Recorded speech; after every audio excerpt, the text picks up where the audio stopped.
Salut, bienvenue sur le podcast de À nous deux. Salut à tous et bienvenue dans ce nouvel épisode du podcast de À nous deux. Alors tout d'abord, je vais commencer cet épisode, peut-être que vous l'avez remarqué, peut-être pas, peut-être que vous l'avez vu sur les réseaux sociaux, mais Amélie a donc quitté le projet, donc elle ne fera plus partie des prochains épisodes du podcast. L'épisode autour des animaux de compagnie qui est sorti il y a 15 jours était le dernier en sa compagnie. Voilà, pour des raisons personnelles, elle a préféré arrêter l'aventure du podcast. Cependant, moi, j'avais pas envie d'arrêter. Donc, le podcast va continuer. On va rester sur un épisode un mardi sur deux. Donc voilà, le concept va rester approximativement le même, mis à part que de temps en temps, je risque de faire des épisodes toute seule comme celui d'aujourd'hui. Et puis d'autres moments, il y aura des épisodes où je serai accompagnée de différentes personnes. Donc parfois, il y a les mêmes personnes qui reviendront de temps en temps sur différents épisodes. Parfois, ça sera une personne qui sera là de façon tout à fait ponctuelle. Donc on verra comment se passera la suite des événements et des invités avec moi autour de ce micro. Mais en attendant, le concept ne va pas trop changer parce que le but du jeu, c'est toujours de pouvoir discuter de sujets divers et variés, d'en discuter avec ouverture d'esprit, bienveillance et curiosité. Donc j'espère que vous serez toujours au rendez-vous. D'ailleurs, je tiens à remercier tous ceux qui nous écoutent depuis le départ et tous ceux qui nous rejoignent encore parce que petit à petit ça monte, on a de plus en plus de personnes qui nous écoutent et déjà je tenais à vous remercier et à vous remercier d'être là et à venir vous abonner sur notre compte Instagram, à échanger avec nous, nous envoyer des messages ou même nous repartager en story, etc. Ça me fait toujours très plaisir de voir que ce que je peux dire et ce qu'on a pu dire dans le passé a pu vous intéresser et vous toucher. J'en finis avec cette introduction. Aujourd'hui, comme vous avez peut-être pu le voir dans le titre, je voulais finir entre guillemets le sujet autour du budget. Donc on a fait un premier épisode pour vous expliquer pourquoi on en était venu à faire un budget. Qu'est-ce qui nous a mené à faire ça, nos motivations, nos envies. Donc pour un petit rappel en ce qui me concerne, j'ai décidé de faire un budget car je n'avais jamais fait de budget de ma vie. Mes finances étaient catastrophiques, j'avais 0 € de côté, j'avais un gros découvert tous les mois. Donc c'était une situation extrêmement stressante de mon côté. Et donc c'est pour cette raison que je me suis réveillée et j'ai secoué les cocotiers et je me suis dit on peut pas vivre comme ça. donc c'est pour ça que j'en suis venue à faire un budget et c'est vrai qu'il y a plusieurs personnes qui étaient revenues vers moi en me disant c'est bien, vous m'avez moi aussi donné envie de faire un budget, mais en fait comment on fait, enfin c'est quoi le point de départ, quels outils il faut, comment on fait, vers où et comment on va. Donc c'est principalement l'objet de cet épisode-ci. Je pense que ce sera le dernier autour du budget parce que après je ne suis pas conseillère financière, je suis pas spécialisée là-dedans, je suis pas comptable non plus, enfin voilà, c'est pas mon métier. Je voulais juste vous partager mon expérience de comment moi j'ai fait et très honnêtement, si vous avez envie de faire votre budget et de vous lancer un petit peu là-dedans, si je l'ai fait, franchement, tout le monde peut le faire. À savoir aussi que moi, les maths, les chiffres, les calculs, etc., ça a toujours été un truc horrible pour moi. Et pourtant, ça ne m'a pas empêché de faire mon budget parce que vraiment, ça reste du très simple et du très basique. Du coup, premier conseil, la première chose à faire à mon sens et à mes yeux, c'est de faire un bilan. Donc moi, ce que j'ai fait quand j'ai commencé à faire mon budget, mis à part le fait que je me suis beaucoup renseignée sur des comptes sur Instagram, d'ailleurs je vous les listerai pour les personnes qui nous suivent sur Instagram, je me permettrai de vous conseiller quelques comptes qui m'ont beaucoup aidé dans le passé. Dans le post sous la vignette de cet épisode-là, vous aurez différents comptes pour que vous puissiez aller voir et vous inspirer également si vous en avez envie. Donc du coup, la première chose à faire, c'est que je me suis pas mal renseignée sur quelle méthode pourrait me plaire, comment le faire, etc. Donc moi, j'étais partie du principe que j'allais faire la méthode des enveloppes. Mais pour faire la méthode des enveloppes, il fallait aussi que je parte d'une base de comment est-ce que je fais pour reprendre mon budget. Et la première chose que je vous conseille de faire, du coup, c'est vraiment de faire un bilan. Et donc faire un bilan, ça va être la partie entre guillemets la plus longue que vous allez avoir à faire parce qu'il va falloir reprendre toutes vos entrées d'argent et toutes vos dépenses d'argent sur les 3 derniers mois. Donc je vous conseille vraiment de faire ça à une fin de mois et de faire ça à une fin de mois après un trimestre entre guillemets classique. Dans le sens où, en général, les mois de juin, juillet, août, c'est des mois où on part en vacances, donc on n'a pas forcément les mêmes dépenses que d'habitude. Pareil, le mois de décembre, c'est un mois où généralement, on a un petit peu plus de dépenses. Donc peut-être essayer de... Après, le bilan, vous pouvez le faire quand vous voulez, mais c'est vrai que je conseillerais plutôt de faire votre bilan soit avant l'été, soit par exemple en mars, avril, mai. Voilà, c'est vraiment des exemples, mais en fait, vous faites comme vous voulez. L'important en fait de faire ce bilan et de reprendre toutes vos sorties et vos entrées d'argent, c'est vraiment de faire un état des lieux et aussi parfois d'avoir un électrochoc. Je reprends mon exemple personnel, quand j'ai fait mon bilan, je me rappelle que donc j'étais beaucoup à découvert, j'étais à moins 600, moins 800 € sur mon compte en banque, et donc du coup je fais mon bilan et puis là je me rends vraiment compte que je sors beaucoup au restaurant. Je me fais beaucoup de plaisir et de dépenses loisirs alors que en fait je ne peux pas me le permettre.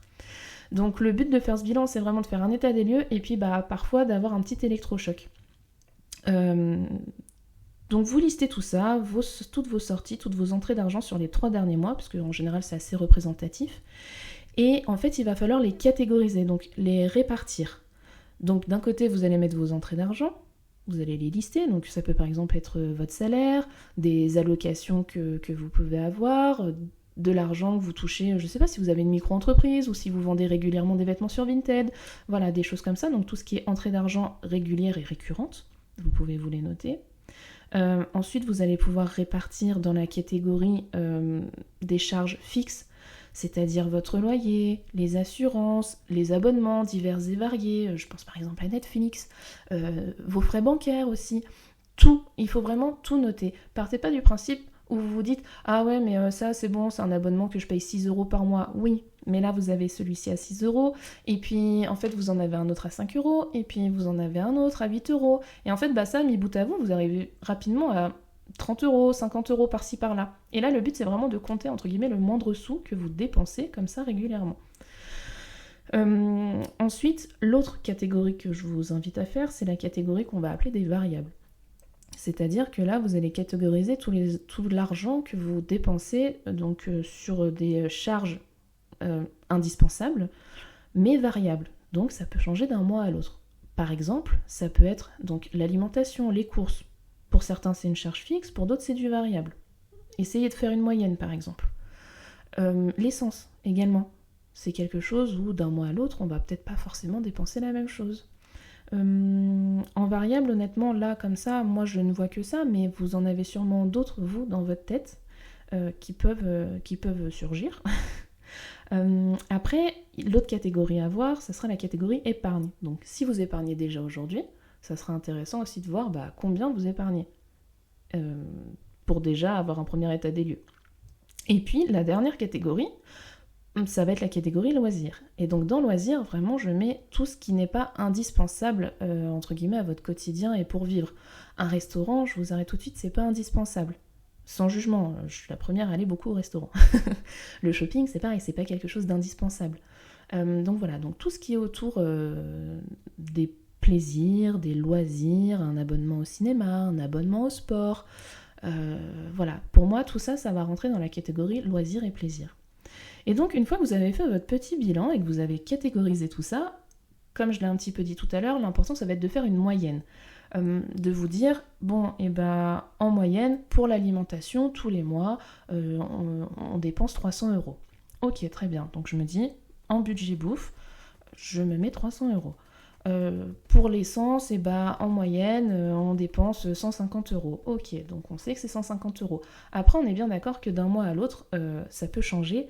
Et un budget, il faut le faire tous les mois.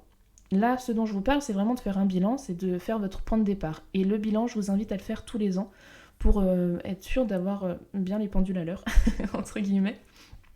Mais après, votre budget, il va être mensuel. Donc, si vous savez que habituellement, en termes de dépenses, par exemple pour l'essence, vous dépensez en moyenne 120 € par mois, mais que le mois prochain, vous allez aller un petit peu plus loin que d'habitude, vous avez un petit voyage de prévu, vous allez prendre la voiture, donc il faudra penser aux frais d'essence, mais il faudra aussi penser aux frais de péage, par exemple, à inclure dans votre budget. Donc par exemple pour le mois prochain, moi je sais que je vais pas mal prendre la voiture, donc je vais me prévoir au lieu de 100 € d'essence mensuelle que je me mets en moyenne habituellement, et là pour le mois prochain je vais me prévoir 200 € parce que je sais que je vais avoir plus, et je vais également me mettre ma catégorie péage dans mes variables parce que je sais que le mois prochain je vais payer du péage. Donc voilà, je vous invite vraiment à catégoriser avec ces du coup 5 grandes catégories. Donc je vous les répète, faire le listing de vos entrées d'argent, le listing de vos charges fixes, de vos charges variables, de vos épargnes et des loisirs. Et ensuite, une fois que vous avez fait ce petit bilan, vous regardez ce qui va et ce qui va pas. Dans le sens où, exemple, moi je me suis rendu compte qu'effectivement, je sortais beaucoup, qu'en fait mon budget loisir, il n'y avait pas de budget loisir. C'est-à-dire que, comme je l'expliquais, je faisais pas trop attention.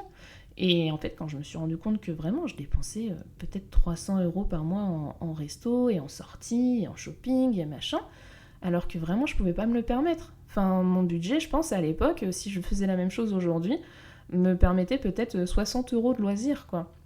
Donc vraiment j'abusais, et ça m'a vraiment permis de me rendre compte de ça. Ça m'a également permis de me rendre compte que par exemple pour mon assurance habitation, ça faisait longtemps que j'avais pas rappelé pour renégocier. Donc ça va vraiment aussi vous permettre de voir ce qui va et ce qui ne va pas dans votre consommation, on va dire personnelle.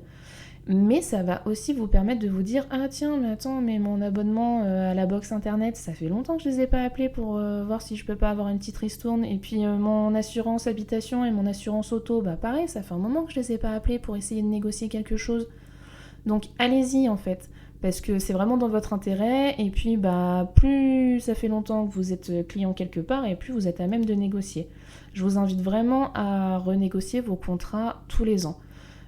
Ça peut être sur l'électricité, ça peut potentiellement être sur l'eau, ça peut être sur votre abonnement téléphonique, sur vos assurances, voilà, il y a plein de petites choses comme ça. Et puis ça va peut-être aussi vous permettre de voir qu'il y a des frais, même s'ils sont minimes, qu'est-ce qu'ils font là? Je pense par exemple à des frais bancaires. Les frais bancaires aussi, ça se négocie. Et puis peut-être que voilà, vous allez vous rendre compte que vous êtes en train de payer tous les mois un abonnement à la salle de sport alors que ça fait 6 mois que vous n'y êtes pas allé. Typiquement. Donc c'est peut-être aussi parfois le moment de se rendre compte, de remettre ses priorités à sa place et de se dire oui, moi c'est vrai qu'à la salle en fait j'ai pas prévu d'y retourner, j'ai pas la motivation, ça fait 6 mois que j'y suis pas allée, allez, je vais résilier. Donc déjà, franchement, dans un premier temps, c'est un gros boulot, c'est la chose qui prend un petit peu le plus de temps et qui est, entre guillemets, la plus ingrate à faire, parce que c'est pas très intéressant, et puis en plus, ça veut dire qu'il faut se confronter à où on en est et ce qu'on fait de notre argent.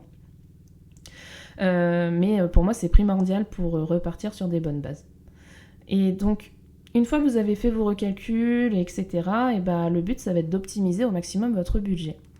On va partir du principe que vous allez donc tous les mois faire votre budget. Donc à chaque fin de mois, vous allez vous poser. En termes d'outils, franchement, vous avez besoin de votre relevé bancaire, d'un papier et d'un stylo et d'une calculatrice. C'est tout.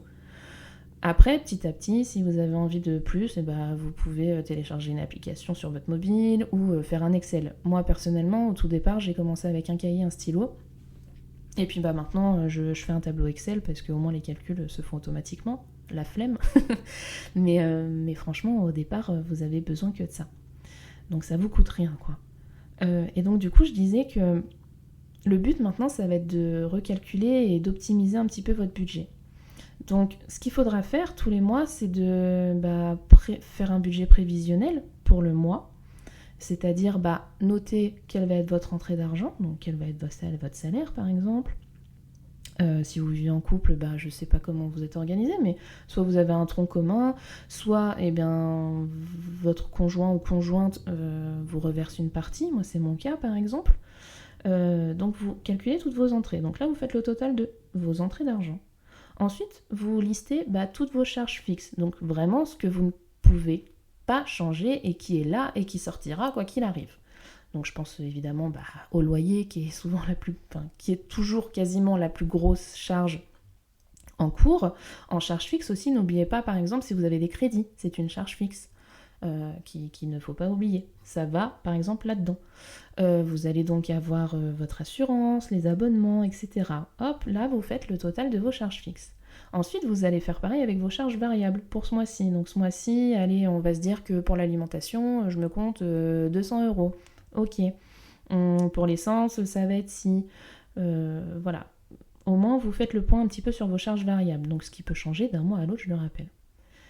Et à partir de là, vous faites le total. Donc là, vous allez faire toutes vos charges fixes et variables, le total de ça, moins votre entrée d'argent. Et là, ce qui reste, c'est ce qu'on va appeler le reste à vivre.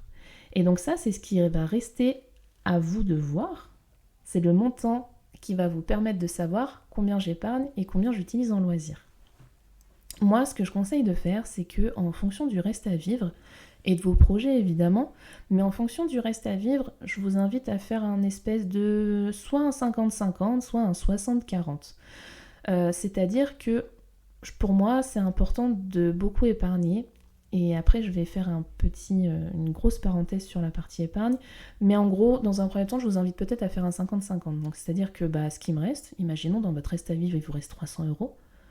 Et je vous invite à mettre 150 euros en épargne et 150 euros pour vos loisirs. Et voilà, et votre budget, il est fait. C'est honnêtement aussi simple que ça.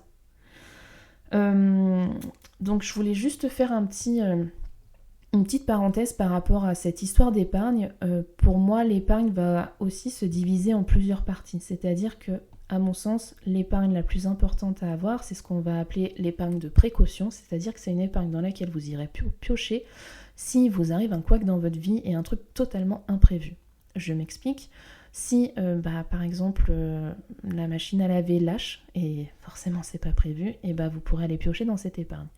Si, malheureusement, vous avez un long arrêt maladie, vous allez avoir une perte de salaire, et cette épargne sera là pour pouvoir vous épauler. Si votre frigo vous lâche, pareil que la machine à laver, et voilà, la voiture, etc. C'est vraiment pour les gros imprévus qui peuvent arriver dans la vie, et c'est une épargne qui sera là pour vous aider à pallier à ce genre de gros problèmes. Dans tous les comptes que j'ai suivis sur Instagram, en général, pour l'épargne de précaution, il est préconisé d'avoir minimum 2 mois de salaire de côté. Je suis d'accord que ça peut paraître énorme, mais ça reste une épargne qui est hyper importante et que vous allez constituer petit à petit. Je vous dis pas de mettre 1300 euros de côté d'un coup. C'est vraiment quelque chose qui va se faire petit à petit. Mais pour moi, c'est une des épargnes des plus importantes à se constituer dès que possible. Ensuite, pour moi, les épargnes, donc comme je vous disais, ça va vraiment se mettre en plusieurs catégories. Donc il va y avoir l'épargne de précaution.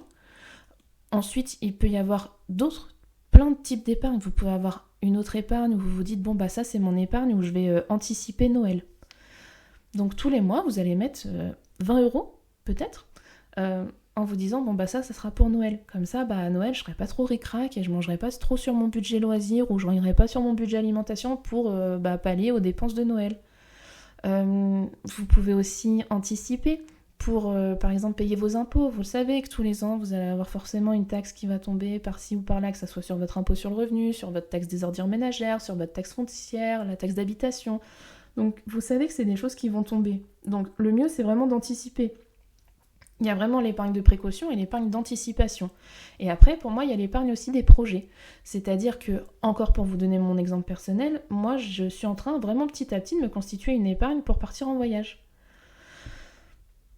Et en fait, vous pouvez vous faire des épargnes pour tout et n'importe quoi. J'ai une épargne qui se constitue petit à petit pour mes projets tatouages. J'ai une épargne aussi pour tout ce qui est au niveau des dépenses pour la maison. Par exemple, si un jour j'ai envie de changer les rideaux, j'irai piocher dans cette épargne. Comme ça, en fait, je ne touche pas à mon budget loisir du mois. Ça reste là. J'ai par exemple une épargne pour ma voiture. C'est-à-dire que tous les mois, je vais mettre un petit peu de côté pour ma voiture et puis pour le jour où j'aurai le contrôle technique ou s'il y a un petit couac sur la voiture, un petit machin à changer ou quoi, j'irai chercher cet argent. J'ai aussi une épargne, par exemple, d'anticipation pour mes animaux. C'est-à-dire que tous les mois, je mets de côté en me disant, au moins, s'il y a un couac, une grosse dépense vétérinaire pour un de mes animaux, je pourrai y pallier. Ça ne m'amputera pas, ou en tout cas pas beaucoup, sur mon budget mensuel. Donc vraiment, vous pouvez mettre plein de petites choses en place pour anticiper. vraiment, je tiens beaucoup à insister entre guillemets là-dessus, parce que pour moi, l'anticipation, ça évite beaucoup de problèmes et ça évite justement de tout bousculer dans le budget que vous vous étiez préparé à faire. Et donc, pour finir, moi, j'utilise donc ce qu'on appelle la technique des enveloppes. C'est une technique très connue dans la gestion budgétaire et qui, pour moi, vraiment m'a changé la vie. Donc, clairement, la technique des enveloppes, ça va être de catégoriser toutes vos dépenses en utilisant de l'espèce. Vous pouvez aussi avoir des enveloppes virtuelles, mais pour moi, vraiment, faire la technique des enveloppes avec de l'espèce, c'est vraiment intéressant parce que je trouve que avec le développement de la carte bancaire, même du paiement avec une montre connectée ou avec son téléphone, parfois on se rend plus compte en fait de tout ce qu'on dépense, que ça soit en valeur, mais aussi en récurrence.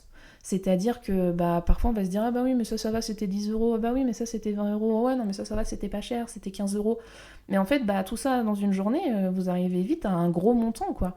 Et vu qu'on ne voit pas l'argent partir tout de suite, parce qu'en plus, c'est souvent différé sur notre compte bancaire, et personnellement, je ne vais pas tous les jours sur mon compte bancaire. Vu que c'est en différé, on ne se rend pas compte, en fait, de ce qu'on dépense. Alors que quand on a de l'espèce et qu'on l'a dans son porte-monnaie, si je quitte la maison pour un après-midi en ville et que je prends qu'un billet de 50, et une fois que j'ai dépensé mes 50 euros, moi je pars du principe que c'est fini, j'ai plus rien. Et puis quand j'ai déjà dépensé 40 euros sur mes 50 et qu'il me reste qu'un billet de 10, je me dis je vais peut-être un petit peu plus réfléchir. Et en fait vraiment d'utiliser de l'espèce, ça refait prendre conscience de la valeur de l'argent.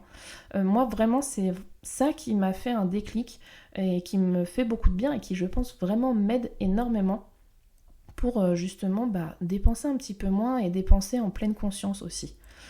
C'est vraiment hyper important à mes yeux maintenant, et c'est vrai que quand j'utilise ma carte bancaire, je l'utilise encore un petit peu, mais quand j'utilise ma carte, j'ai entre guillemets un petit sentiment d'insécurité. C'est que tout de suite, quand j'utilise ma carte, je vais rouvrir mon Excel et je vais tout de suite noter que j'ai fait cette dépense, pour bien m'en rendre compte, et pour voir où j'en suis dans mes dépenses avec ma carte.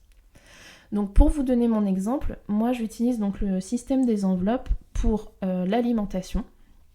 Avec mon compagnon, du coup, tous les mois, on retire une somme d'argent qu'on met dans l'enveloppe alimentation et donc on s'en sert uniquement pour faire les courses. Et donc pareil, quand on arrive à la fin du mois et qu'il nous reste une semaine, 2 mois à tenir et que je vois qu'il reste que 20 euros, on essaye de tenir avec ces 20 euros. Ça permet aussi de réfléchir un petit peu plus à comment on consomme, à vider peut-être un peu plus les tiroirs, à vraiment faire une liste des courses avant de partir en se disant on a besoin de ça et ça en priorité, etc. J'utilise également les enveloppes pour mes épargnes d'anticipation. Donc mon épargne de précaution est sur mon LEP, mon épargne de projet de voyage est sur mon livret A. Donc ça, c'est des virements que je me fais tout de suite. Dès que j'ai ma paye, je fais mes virements d'épargne et je vais retirer mes espèces pour mes épargnes d'anticipation. Et donc, comme je vous le disais tout à l'heure, donc j'ai une épargne d'anticipation pour Noël, pour le vétérinaire, pour la voiture, pour mon projet tatouage, pour plein de choses. Et donc je retire aussi de l'espèce pour la partie loisirs. Et donc tous les mois c'est comme ça, et tous les mois c'est vraiment devenu mon petit rituel. C'est-à-dire qu'en fin de mois, je vais faire une estimation de mes dépenses et de mes entrées d'argent. Et puis une fois que j'ai ma paye, je remets à jour si finalement je me suis trompée, parce que j'ai un métier de commercial, donc ma paye fluctue d'un mois à l'autre et je la connais pas en amont, entre guillemets. Je sais ce que j'ai quand j'ai ma fiche de paye et ma paye, mais je sais à peu près ce que je vais avoir. Mais comme ça, je fais une estimation, je sais à quoi m'attendre pour ce mois-ci. Et puis une fois que j'ai ma paye, je retourne sur mon petit tableau et puis je mets à jour s'il y a besoin de mettre à jour. Et hop, direct, je fais mes virements d'épargne et hop, direct, je vais à la banque pour tout retirer et tout dispatcher dans mes différentes enveloppes. Et là, vraiment, mon mois peut commencer. Voilà pour cet épisode, j'espère qu'il a pu vous éclairer un petit peu sur comment faire son budget, comment l'optimiser. Encore une fois, je vais vous lister des comptes Instagram qui personnellement m'ont beaucoup aidé à m'organiser. Des comptes qui sont très clairs, qui sont remplis de petits tips et de choses comme ça qui pourront vraiment vous aider dans ce cheminement, si vous en avez envie évidemment. Je rappelle aussi que j'ai pas la sainte parole, je suis pas une spécialiste là-dedans. Donc voilà, c'est vraiment des conseils, c'est vraiment un partage d'expérience. À vous de voir ce que vous voulez en faire, à vous de voir si vous avez envie d'essayer. En tout cas, n'hésitez pas à me faire un retour si ça vous a donné envie, si vous utilisez déjà un système de budget, si vous utilisez le système des enveloppes, comment vous faites, etc. Ça m'intéresse, c'est toujours super gratifiant de pouvoir en parler et d'échanger là-dessus parce que on peut toujours avoir des idées d'optimisation ou même d'idées d'enveloppe d'épargne d'anticipation, ça peut toujours être sympa aussi. N'hésitez pas à venir en commentaire pour me donner votre avis sur cet épisode. Et puis, je vous dis à bientôt. Merci pour votre écoute.